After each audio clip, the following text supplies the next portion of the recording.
Europe 1, 7h41. Europe 1 matin, Bruce Toussaint. L'édito politique d'Europe 1 matin, Caroline Roux, bonjour. Bonjour Bruce, bonjour Julie, bonjour à tous. Bonjour. À l'UMP, rien n'est réglé et le parti s'en remet à Alain Juppé. Cette semaine restera dans les annales comme une semaine folle. Non, une semaine noire pour la politique. Elle commence avec la dégradation par la France, par Moody's, et elle se termine avec la dégradation de l'UMP par ses dirigeants.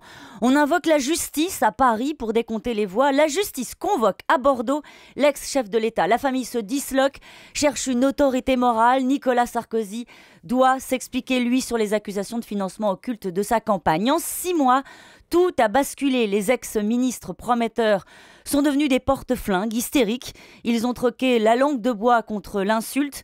Le Premier ministre et le patron de l'UMP, pilier de la droite aux responsabilités, réduit à jouer les chefs de clan. Nicolas Sarkozy, lui, redevient un justiciable comme les autres et passe en 6 mois des tête-à-tête avec Obama aux auditions de 12h30 avec le juge Gentil. Comme souvent, la défaite a tout abaissé, tout abîmé. On mesure alors à quel point les hommes politiques, quand ils ne sont plus portés par des fonctions qui les élèvent, redeviennent juste des hommes de pouvoir. L'UMP, Sarkozy, c'est vrai que ça fait beaucoup. C'est donc une bonne nouvelle pour la gauche ? Non, parce que c'est une semaine pas très glorieuse non plus pour la gauche. Le gouvernement est passé entre les gouttes grâce au collapse très médiatique de l'opposition.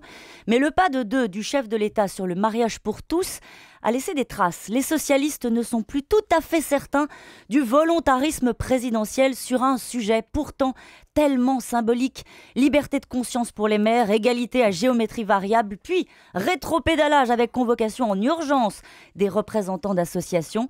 Cette semaine, on a senti comme un frisson, un doute, le début d'une déception à gauche. À titre personnel, François Hollande est contre le mariage. Alors, mariage pour lui ou mariage pour tous, il ne faut pas compter sur son enthousiasme sur le sujet. Son électorat aurait pu pourtant espérer le souffle d'un changement de société et pourtant on avance en s'excusant sur la pointe des pieds. La droite humiliée, la gauche qui doute, qui en profite alors ? Alors je vous épargnerai la tarte à la crème du Front National qui ramasse la mise. L'affaire est sans doute encore plus sérieuse. Le principal parti d'opposition qui explose en vol et abîme sa crédibilité dans le débat public.